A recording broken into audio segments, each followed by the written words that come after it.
अस्सलाम वालेकुम dear students. आज हम दूसरा पार्ट शुरू करने जा रहे हैं what books and books tell us, history से क्लास 6। हमने कल मैरी के बारे में पढ़ा, जिसने जो लाइब्रेरी में गई उसने वहाँ बहुत किताबें देखी, और जब उसने बहुत सारी किताबें देखी तो वो हैरान हो गई। इससे पहले उसने कभी इतनी किताबें नहीं देखी थी। तो हमने इसमें ऋग्वेदा के बारे में पढ़ा कल, सामवेदा, यजुर्वेदा, अथर्ववेदा के बारे में पढ़ा। जो अब historians like archaeologist to find out the past, जो हिस्टोरियंस होते हैं ये ज़मीन को खोदते हैं, डिग करते हैं, और जो भी चीज़ें इनको पुरानी चीज़ें इनको मिलती है और उनको वो हिसाब से देखते हैं ये कितनी पुरानी है और इसमें कितने साल पुरानी है और इससे हम क्या बना सकते हैं और ये हमारे किस इस्तेमाल में आएगी, किस यूज़ में आएगी। Some of the hymns in the Rigveda are in the form of dialogues. जो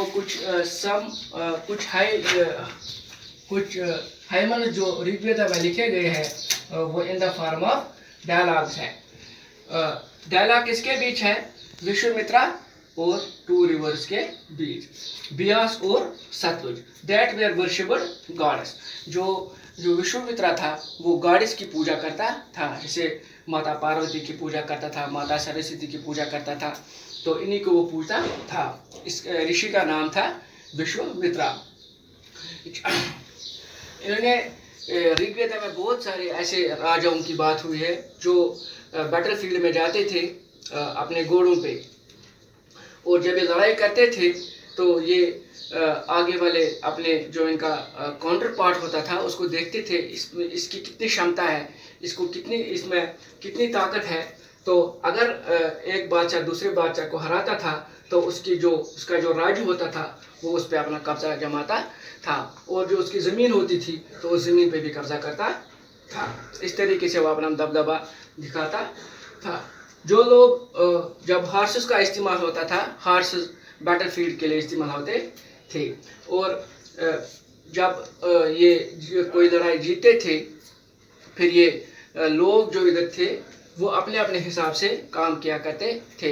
इनको पता होता था कि हमें कौन सी खेती करनी है, किस चीज़ की खेती करनी है। इधर ज़्यादा से ज़्यादा खेती बारले की होती थी, बारले, वीट, बाजरा, etc। ये लोग थे, ये इनको वर्णन किया गया था ये ऋग्वेदा में कि कौन सी फसल में जब आप उपजाओगे, निकालोगे, कल्टीवेशन करोगे और किस में ज़्यादा सालाना फ़ायदा होगा। सारे चीज़ों को, इन फसलों को मद्देनज़र रखते हुए ये भगवान की पूजा करते थे कि बारिश हो। जब बारिश होती थी तो इनकी खेती जो ये काम करते थे, जो इन्होंने मेहनत की होती थी साल भर, तो वो रंग लाती थी।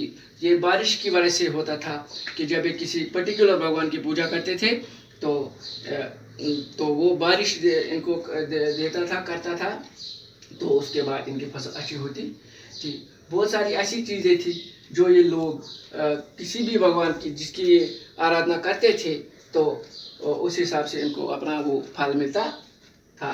या कोई गॉड किसी भी फॉर्म में इनके सामने आता था और इनको वरदान देता था। जो हिस्टोरियंस थे सब ने जब ये डिग आउट किए, कोई चीज़ डिग आउट की ज़मीन में, तो इनको जब ये चीज़ें मिली तो इससे इनको ये पता चला कि कौन सी चीज़ कितनी पुरानी है और इससे हम क्या बना सकते हैं। बेटा आज का टॉपिक मुझे उम्मीद है आपको समझ आया होगा। कल हम इसके आगे कंटिन्यू करेंगे, तो अपने घर में इसको 1-2 बार रीड कीजिएगा, किताब निकालना, तो आपको ये पूरा समझ आएगा। और इम्पोर्टेंट एक बात मैं आपको बता दूं, आज जो ये महामारी फैली हुई है तो इससे बचने के लिए आप कुछ खाने से पहले सैनिटाइज़र का इस्तेमाल कीजिए, अपने हाथों को साबुन से धोइए। अगर आप घर से बाहर निकल रहे हैं तो अपने मुंह को मास्क से ढको और भीड़ भाड़ इलाकों में जाने से परहेज़ करो, क्योंकि इस बीमारी से बचने के लिए अभी हमारे पास कोई वैक्सीन नहीं है, तो प्रिवेंशन ही हमें इस बीमारी से बचा सकती है। अल्लाह आपको खुश रखे, अल्लाह आपको सलामत रखे। अल्लाह हाफ़िज़।